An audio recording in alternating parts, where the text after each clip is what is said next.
안녕하세요, 여러분. 하늘 책방에 오신 것을 환영합니다. 오늘도 여러분의 귀를 사로잡을 특별한 이야기가 준비되어 있습니다. 편안한 마음으로 이제부터 시작되는 소설 속 세계로 함께 떠나보세요.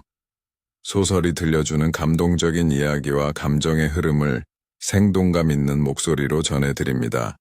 구독과 좋아요, 알림 설정까지 잊지 마세요. 알림을 켜두면 더 많은 이야기를 놓치지 않을 수 있어요. 그럼 지금 바로 이야기를 시작할게요. 결혼 5년 차. 소연은 누구보다 평범한 일상을 원했다. 아이의 웃음소리로 하루를 시작하고 남편의 출근 인사로 하루를 열며 평온한 저녁 식탁을 차리는 일상이 그녀의 작은 소망이었다. 그러나 그 소망은 결혼과 동시에 무너졌다. 남편 태주는 막내였고 시댁은 다세대 주택의 2층을 부부에게 내어주었다. 시어머니는 아래층에 살았고 큰형 부부는 3층에 거주했다. 겉보기엔 가족끼리 가까이 지내는 따뜻한 집이었지만 그 안은 언제 터질지 모를 불씨로 가득했다. 시어머니는 아무 일 없는 날에도 괜히 2층에 올라와 부엌을 뒤적였고 소연이 차린 반찬에 대해 말했다. 싱겁다. 요새 젊은 사람들은 간도 못 맞춘다. 큰형수는 하윤이가 입은 원피스를 보며 툭 내뱉었다. 애한테 돈 많이 쓰네. 아직 어린데 뭘 저렇게 입혀. 말은 툭툭, 눈빛은 시선이 되고 시선은 결국 상처가 되었다. 처음엔 참았다. 남편을 사랑했고 아이를 지키고 싶었다. 시댁의 미묘한 말과 행동들에 민감하게 반응하지 않으려 애썼다. 하지만 고부 갈등은 시간이 지날수록 격해졌고 형제들 사이에도 균열이 생기기 시작했다. 어느 날 소연이 하윤이 이유식을 준비하다가 잠시 불을 꺼놓은 적이 있었다. 그날 저녁 시어머니는 아들 앞에서 말했다. 아기가 밥도 못 얻어 먹는다. 태주는 퇴근하자마자 조용히 물었다. 무슨 일이야? 엄마가 또 뭐라 그래? 소연은 입술을 깨물고 한마디만 내뱉었다. 나 더는 못하겠어. 그 말을 들은 태주는 그날 밤 형들과 술을 마시다가 결국 언성을 높였다. 엄마가 너무해. 소연은 노력하고 있어. 그만 좀 하라 그래. 형들은 코웃음을 치며 되물었다. 왜 네가 그렇게까지 나서 형제 사이를 갈라놓는 게 지금 누구야? 술자리는 싸움으로 끝났다. 그 다음 날 아침 시어머니는 눈이 퉁퉁 부은 채로 올라왔다. 네가 우리 가족을 갈라놓고 있어. 나중에 큰일 날 줄 알아. 소연은 아무 말 없이 고개를 숙였다. 그녀는 알았다. 이 집에서 그녀는 가족이 아닌 침입자라는 사실을. 시간이 지날수록 부부는 분가를 원하게 되었다. 어느 저녁 식사 자리에서 태준이 조심스럽게 입을 열었다. 엄마, 이제 우리가 좀 독립적으로 살아보면 안 될까요? 시어머니는 숟가락을 내려놓으며 쏘아붙였다. 네가 돈 있니? 애 키우는 집이. 뭘 한다고 나가? 태준은 조용히 고개를 끄덕였지만 실망감은 숨기지 못했다. 말없이 핸드폰 화면을 내려다봤지만 한숨이 절로 새어나왔다. 그 순간 소연은 결심했다. 이 집에서 살아남기 위해선 더 이상 착한 며느리일 수 없다는 것을. 이 집은 그녀에게 가족이 아니었고 남편조차 완전한 아군은 아니었다. 그날 밤 딸아이의 잠든 얼굴을 바라보며 그녀는 속으로 다짐했다. 이 아이만큼은 이 집안의 그림자에서 벗어나게 하리라. 소연은 하루하루 버티는 삶을 살았다. 태주는 출근 전엔 어머니 눈치를 보며 집을 나섰고 퇴근 후엔 어머니의 잔소리와 형제 간의 갈등으로 지쳐 들어왔다. 그런 태준에게 소연은 차마 원망을 다하지 못했다. 그는 남편이자 동시에 아들이었기 때문이다. 결혼 전 소연은 시댁이 경제적으로 넉넉한 편이 아니라는 걸 알고 있었다. 그래서 분가 얘기는 꺼내지도 않았다. 하지만 결혼 5년 차에 접어든 지금 더 이상 그 집에서 살 수 없었다. 아이가 커갈수록 집안 분위기를 느끼고 있었고 어느 날은 하윤이조차 물었다. 엄마, 할머니는 왜 맨날 엄마한테 화내? 그 말에 소연은 밤새 잠을 이루지 못했다.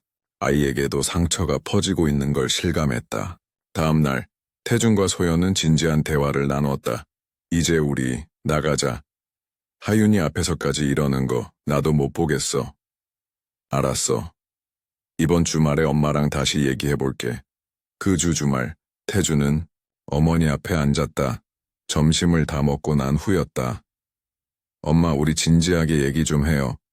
이제 우리가 독립해서 살아야 할 것 같아. 하윤이도 커가고 소연도 지쳐 보여요. 그러자 시어머니는 들고 있던 국그릇을 내려놓으며 눈을 치켜떴다. 지쳐? 그럼 나는 안 지쳤냐?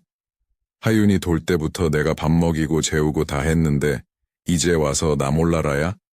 그게 아니고요. 저희가 이제는 돈은 있냐? 어디 나가서 살 형편이 되냐? 결국 또 나한테 손 벌릴 거 아니야? 그 대화는 더 이어지지 못했다. 시어머니는 언성을 높였고 결국 집안은 냉기로 가득 찼다.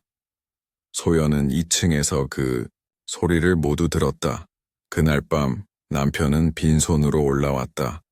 말없이 앉아 맥주를 마셨다. 소연은 차마 아무 말도 할 수 없었다. 그런데 며칠 뒤 충격적인 소식을 듣게 되었다. 큰형 부부가 마포의 신축 아파트로 이사했다는 것이었다. 형수는 SNS에 새 거실 사진과 드디어 독립이라는 멘트를 올렸다. 소연은 핸드폰 화면을 내려다보며 냉소를 지었다. 태준에게 묻지도 않았다. 그는 이미 알아챘는지 핸드폰을 내려놓고 담담히 말했다. 엄마가 보증금 도와줬대. 형이 말 안 했더라면 나도 몰랐을 거야. 소연은 겨우 한마디를 뱉었다. 형편이 안 된다더니 결국 누구에겐 되는 형편이었네. 태준은 대답하지 않았다. 잠시 침묵이 흐르고 그가 조용히 덧붙였다. 미안해. 소연은 말없이 방으로 들어갔다. 그 밤 그녀는 처음으로 울지 않았다. 눈물보다 차가운 결심이 마음을 덮었다. 시댁은 이제 믿을 수 없는 공간이었다. 다음 날부터 소연은 인터넷으로 원룸 매물을 보기 시작했다.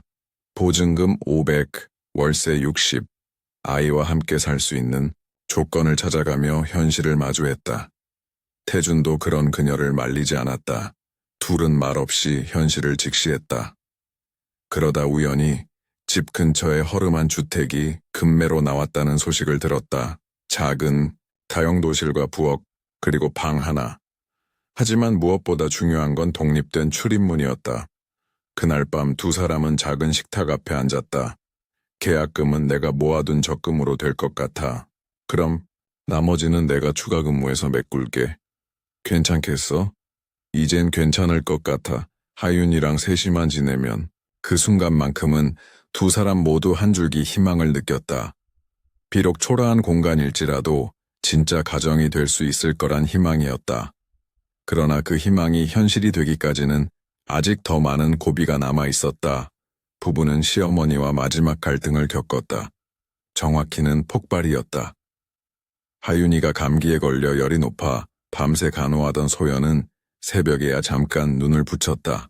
아침 7시쯤 시어머니는 초인종도 누르지 않고 2층 문을 열고 들어왔다.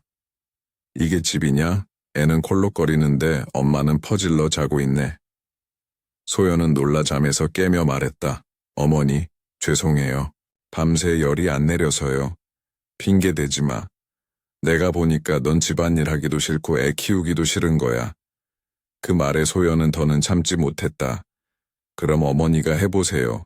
매일 새벽에 일어나 이유식 끓이고 회사 갔다 와서 또 집안일 하고. 그렇게 쉬운 줄 아세요?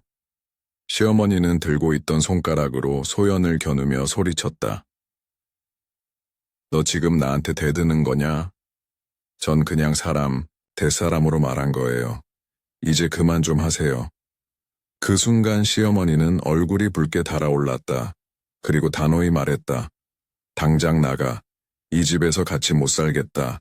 그 말에 하윤이가 울음을 터뜨렸다. 소연은 아이를 안아 달래면서도 마음속으로는 고요했다. 이미 오래전부터 예감했던 결말이었다. 밤늦게 퇴근한 태주는 시어머니의 말을 듣고 아무 말도 하지 못했다. 다만 짐을 챙기고 있던 소연의 손을 말없이 잡았다. 그렇게 그들은 집을 나섰다. 밤 10시, 서울의 4월 공기는 차가웠다. 갈 곳은 없었다. 첫날은 찜질방에서 잤다. 하윤이는 낯선 공기에 울었고 소연은 그런 딸을 달래며 한숨도 자지 못했다. 다음 날 고시원을 전전하며 알아봤지만 아이와 함께 지낼 수 있는 곳은 많지 않았다. 일주일 동안 모텔에서 살았다. 모텔방 한 구석에서 컵라면을 먹던 날 소연은 문득 이 모든 것이 현실이라는 걸 깨달았다. 우리 정말 맨몸으로 쫓겨났네. 미안해. 내가 더 빨리 나섰어야 했는데. 아니야. 이게 어쩌면 다행일지도 몰라. 그 말은 위로이자 선언이었다. 그날 저녁 태주는 예전 친구에게 전화해 택배 물류 보조 아르바이트를 시작했고 소연은 하윤이를 어린이집에 맡기고 오전 시간엔 카페 아르바이트를, 오후엔 반찬가게 포장 아르바이트를 시작했다. 처음 며칠은 몸이 무너지는 것 같았다. 하지만 소연은 그 속에서 새로운 감정을 느꼈다. 집 안에서 무시당하며 보내던 시간보다 이 낯선 바깥의 시간들이 훨씬 건강하게 느껴졌다. 가게 사장님은 말했다. 포장도 꼼꼼하게 잘하시네요. 조만간 도시락도 맡겨볼게요. 그 말 한마디가 그렇게 고마울 줄 몰랐다. 누군가의 말에 상처받지 않고 누군가의 말에 힘을 얻는 날들이 다시 찾아오고 있었다. 모텔비는 부담됐지만 둘은 조금씩 돈을 모으기 시작했다. 하루는 태준이 작은 집을 하나 보러 가자고 했다. 월세는 좀 비쌌지만 반지에 딸린 주방과 욕실이 있었다. 창문 너머 햇살이 드는 모습을 본 순간 소연은 말했다. 여기서 다시 시작하자. 그 말에 태주는 고개를 끄덕였다. 그래, 우리가 같이 있으면 어디든 집이야. 그 작은 반지에서 부부의 두 번째 인생이 시작되었다. 비록 시멘트 냄새가 가시지 않았고 밤마다 보일러가 이상한 소리를 냈지만 적어도 누구의 눈치도 보지 않아도 되는 집이었다. 소연은 어느 날 노트 하나를 꺼내 제목을 썼다. 다시 시작하는 집. 그리고 그 첫 페이지에 이렇게 적었다. 쫓겨났다는 건 끝이 아니라 새로 시작할 수 있다는 뜻이다. 반지하 방에서의 생활은 쉽지 않았다. 여름에는 습기가 차고 겨울에는 바닥이 시렸다. 하지만 소연은 불평하지 않았다. 아이가 아침마다 해가 비치는 창가에서 웃으며 일어나고 남편이 집에 돌아오면 안도의 숨을 내쉬는 이 작은 일상이 그녀에겐 다시 얻은 삶이었다. 포장 아르바이트는 단순했다. 도시락 반찬을 담고 김치를 분배하고 테이프를 붙이는 일. 그러나 손을 멈추지 않고 눈을 피하지 않고 하루를 채우는 노동이 소연을 단단하게 만들었다. 어느 날 가게 사장님이 도시락을 하나 건네주며 말했다. 오늘은 신메뉴인데 한번 드셔보세요. 의견 좀 주세요. 소연은 고개를 숙이며 공손히 받았다. 감사합니다. 맛있게 먹을게요. 그 도시락을 집에 들고 와 남편과 딸과 함께 나눠 먹은 날, 소연은 조용히 중얼거렸다. 이런 밥상 내가 차려보고 싶다. 다음 날부터 그녀는 주방 한쪽에 작은 메모장을 붙였다. 반찬, 재료 조리 시간, 간 비율을 써 내려가기 시작했다. 처음엔 집에 있던 재료로 간단한 나물부터 시작했다. 무생채, 시금치 무침, 진미채 볶음. 아이에게 먹이고 남편 도시락에 싸주고 남은 건 이웃집 아주머니에게 나눠줬다. 그러다 우연히 옆집 아주머니가 말했다. 이거 어디서 샀어요? 너무 맛있어요. 제가 만들었어요. 어머, 진짜요? 파셔도 되겠어요. 그 말이 계기가 됐다. 소연은 동네 온라인 카페에 글을 올렸다. 예상보다 반응은 뜨거웠다. 하루 이틀 사이 문의가 쏟아졌고 금세 10세트를 준비해도 모자랐다. 남편 태주는 퇴근 후 자원해서 배달을 맡았다. 퇴근하고 가는 길에 한두 군데 돌면 돼. 그 정도야 어렵지 않아. 고마워. 나 혼자였으면 시작도 못했을 거야.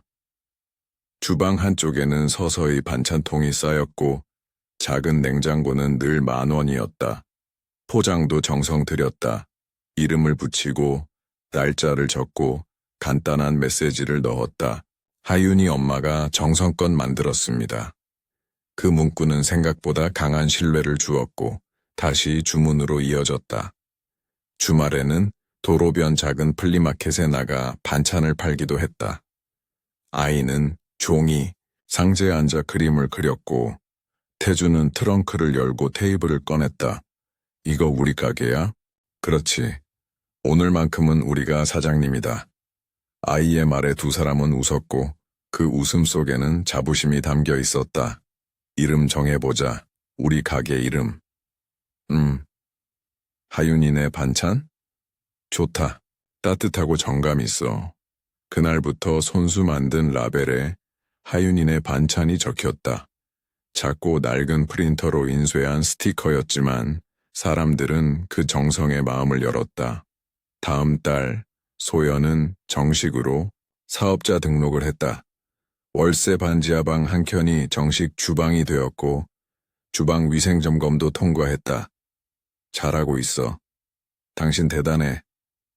우리 같이 했잖아. 작은 반지에서 시작된 사업은 어느덧 블로그와 SNS를 통해 입소문을 타고 있었다. 유기농 재료, 저염조리, 아이 반찬으로 시작해 어르신 도시락까지 확장됐다. 배송 요청이 늘어나자 태주는 회사를 그만두고 전업으로 함께 하겠다고 말했다. 이 일, 진심으로 하고 싶어. 가족이 함께하는 일이니까. 소연은 놀랐지만 그의 눈에서 흔들림을 보지 못했다. 그럼 우리 진짜로 시작해보자. 그냥 생존이 아니라 삶을. 그들의 인생 2막은 이제 겨우 싹을 틔웠다. 작은 가정용 주방에서 시작된 반찬 몇 가지가 두 사람의 삶을 조금씩 바꾸고 있었다. 하윤이네 반찬. 그 이름은 이제 소연에게 단지 반찬 가게가 아니라 망가진 일상의 복원, 무너졌던 자존감의 회복, 그리고 다시 일어선 가족의 이름이었다. 하윤이네 반찬은 서서히 동네에서 입소문을 탔다. 맛이 좋고 정성스럽다는 평이 퍼지자 블로그 리뷰가 올라오기 시작했고 SNS에 반찬 사진을 올린 고객이 태그를 걸면서 주문량은 눈에 띄게 증가했다. 처음엔 하루에 10세트를 겨우 맞췄던 것이 어느덧 30세트, 50세트를 넘어갔다. 일은 고됐다. 새벽 5시에 재래시장에 가서 재료를 사고 돌아와 씻고 손질하고 조리하면 어느덧 오후 2시. 포장하고 스티커를 붙이고 배송 준비를 하면 저녁이 됐다. 밤늦게야 잠든 하윤이 이마를 만지며 소연은 생각했다. 나는 지금 내 인생을 다시 살고 있구나. 사업은 확장되기 시작했다. 근처 소형 주택의 1층을 월세로 얻어 작업 공간으로 만들었고 보건소 위생 검사를 통과해가니 음식 제조업 허가도 받았다. 이름을 정식으로 하윤이네 반찬으로 등록하고 디자인 업체의 로고도 의뢰했다. 작은 반찬집이었지만 브랜드를 갖춘 셈이었다. 그 즈음부터 가맹 문의가 들어오기 시작했다. 블로그를 본 이들이 지방에도 반찬점을 열고 싶다며 연락했고 심지어 서울 강북 쪽에서 배달형 가맹을 하겠다는 부부도 찾아왔다. 우리처럼 가정에서 시작한 분들한테 기회를 주고 싶어요. 저도 그래요. 진심이 느껴졌으면 좋겠어요. 소연과 태주는 치밀하게 준비했다. 가맹 계약서, 식자재 관리 매뉴얼, 위생 교육 자료를 만들었고 1호점은 기존의 거래 고객이었던 주부에게 내주었다. 결과는 성공적이었다.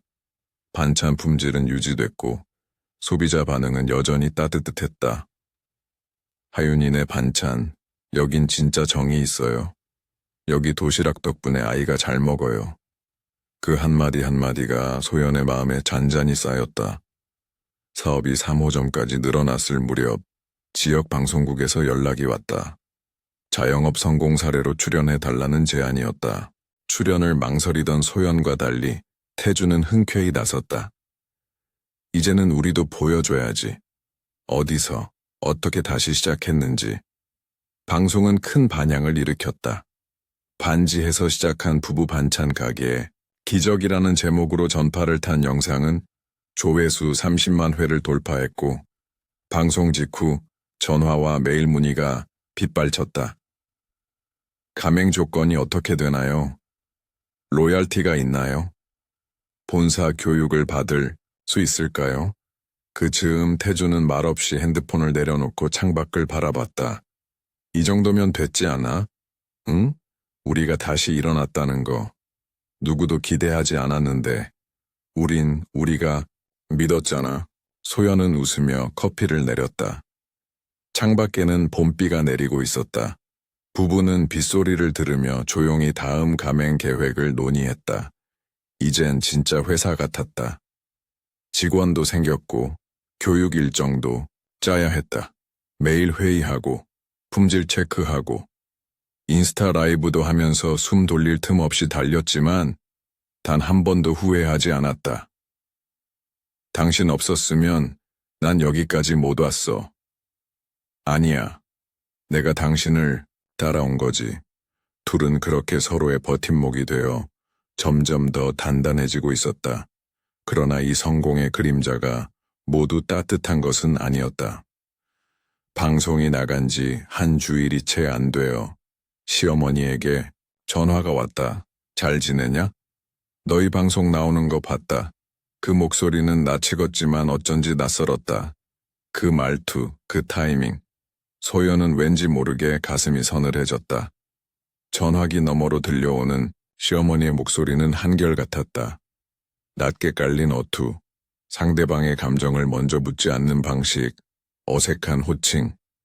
소연은 수화기를 든 채 망설이다가 천천히 대답했다. 네, 잘 지내고 있어요. 다행이네. 그동안 연락 못해서 미안하다. 사과였지만 그 말끝에는 아무런 진심이 묻어나지 않았다. 감정 없는 기계적인 표현. 이어지는 말은 더 선명했다. 태준이는 잘 있지? 하윤이는 많이 컸겠네. 네, 다 잘 있어요. 얼굴 좀 보자. 밥이나 한 끼 먹고 가라 그래. 그 말은 곧 명령이었다. 끊고 나서도 소연은 가슴 한쪽이 묵직했다. 방송 이후였고 태주는 전보다 마음이 약해져 있었다. 엄마가 밥 먹자는데 한번 봐드릴까?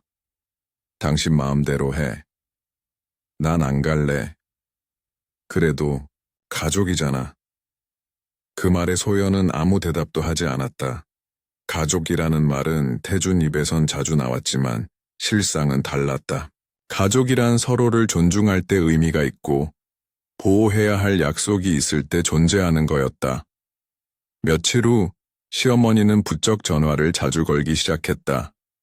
반찬이 맛있더라며 방송에 나온 거 친구들도 봤다고 하며 은근한 자랑처럼 이야기했다. 그러면서 조심스럽게 물었다.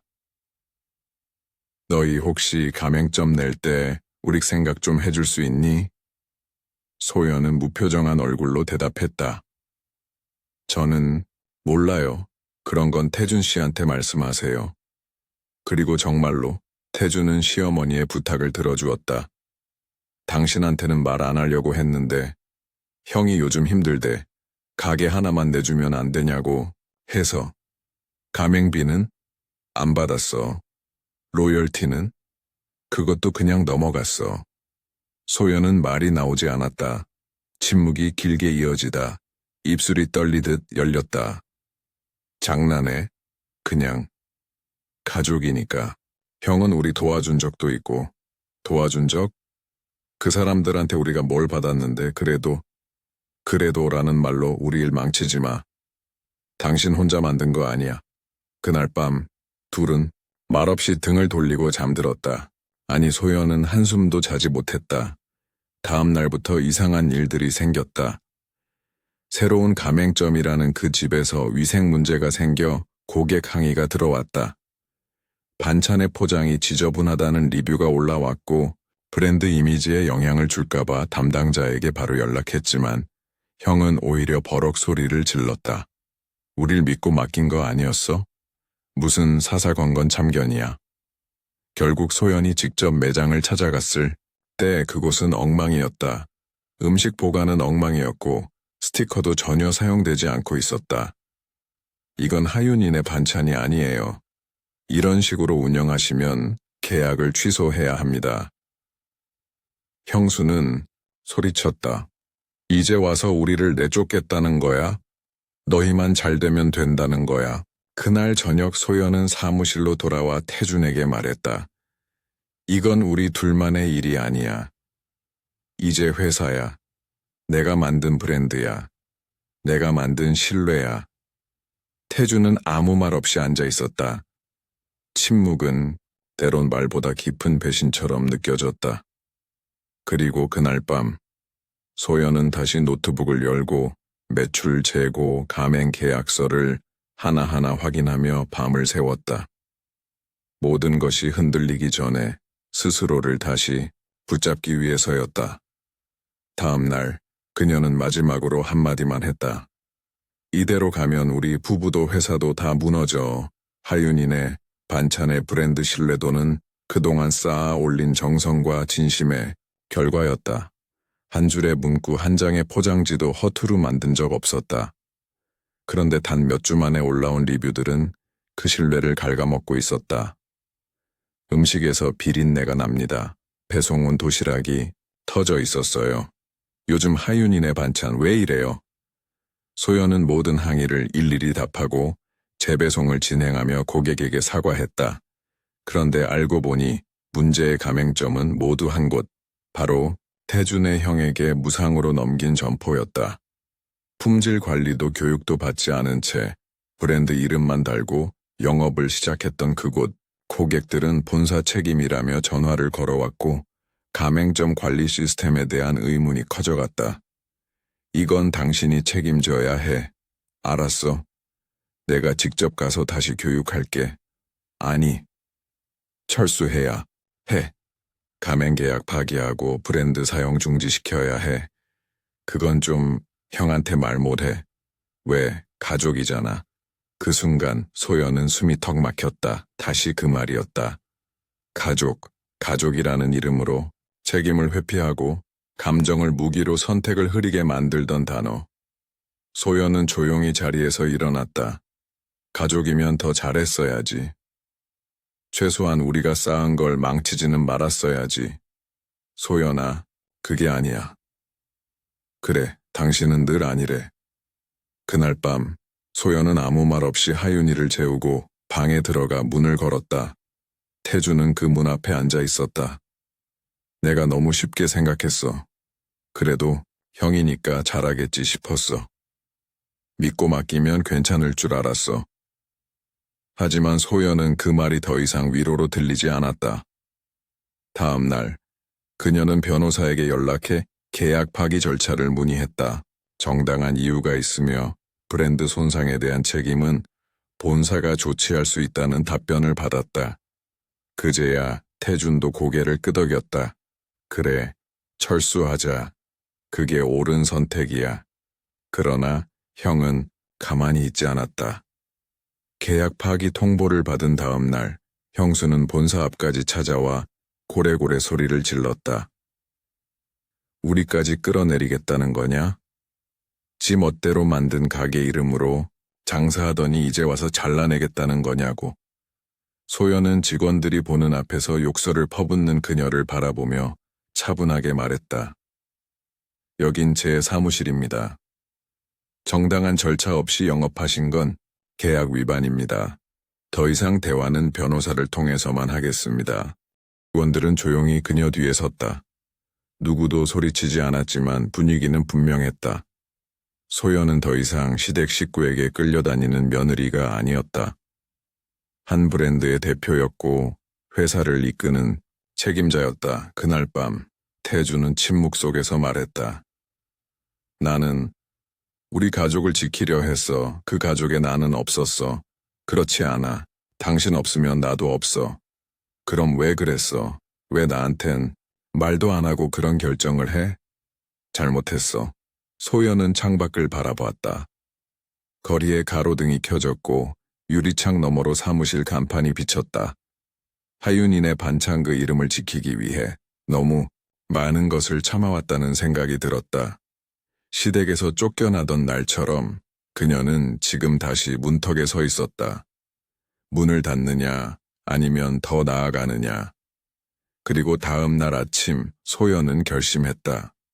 계약을 철회하고 가맹 운영 방식을 전면 재정비하기로, 모든 가맹 계약은 본인 직접 관리로 전환하고 교육 과정도 공식화하며 브랜드 운영 매뉴얼을 새로 정리하기로 했다. 그날부터 그녀는 책상에 앉아 하루 종일 서류와 씨름했다. 태주는 조용히 옆에서 아이를 데리고 나가주었다. 아무 말 없이. 이제 소연은 무엇이든 혼자서 결정할 수 있는 위치에 있었다. 단지 태준의 아내가 아닌 한 회사의 대표로서. 그리고 그 선택은 곧 더 큰 결단으로 이어질 운명이었다. 가맹점 철수 후 며칠이 지났지만 여우는 쉽게 가라앉지 않았다. 문제의 매장을 정리하는 데만도 일주일이 걸렸고, 고객 신뢰를 회복하기 위해 소연은 새벽까지 후속 공지를 작성하고 직접 사과 전화를 돌려야 했다. 재정적인 손실보다 그녀를 더 지치게 만든 건 마음속에 남은 배신감이었다. 단지 일이 잘못된 게 아니라 그 일이 자신의 가장 가까운 사람에 의해 시작되었다는 사실이 그녀를 끝없이 파고들었다. 태주는 그 후로 말수가 줄었다. 마치 가라앉은 배처럼 무력하게 집안에 머물렀고 아이를 돌보고 조용히 집안일을 했다. 예전과 달랐던 건 소연이 그의 존재를 더 이상 의지하지 않는다는 것이었다. 한 집에 살고 있었지만 대화는 줄었고 눈빛은 어긋났다. 다음 날 소연은 변호사와 함께 이혼 절차를 공식화했다. 언론과 직원들에겐 알리지 않기로 했고 회사 운영은 기존대로 유지되었다. 그녀는 사무실에서도 회의 자리에서도 단 한 번도 흐트러짐 없이 행동했다. 앞으로 브랜드 재정비와 함께 CEO 단독 경영 체제로 전환하겠습니다. 가맹 계약은 모두 본사 심사 후 승인제로 전환하며 무상 계약은 더 이상 없습니다. 직원들은 놀랐지만 그 누구도 이 일을 제기하지 않았다.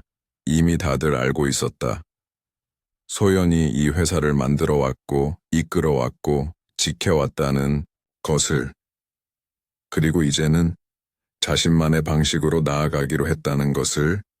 태주는 모든 과정을 묵묵히 지켜봤다.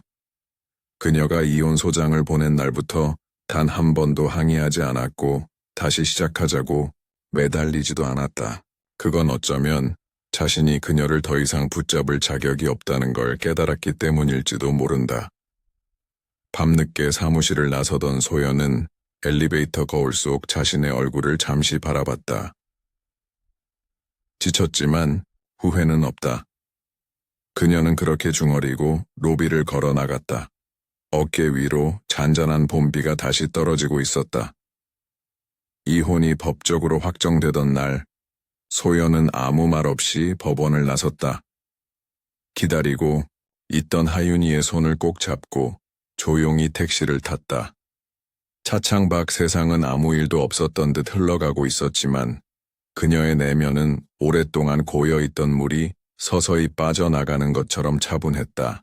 불쑥 눈물이 흐를 줄 알았지만 오히려 그날은 단 한 방울도 나오지 않았다. 울 만큼 울었고 비워질 만큼 비워졌기 때문이었다.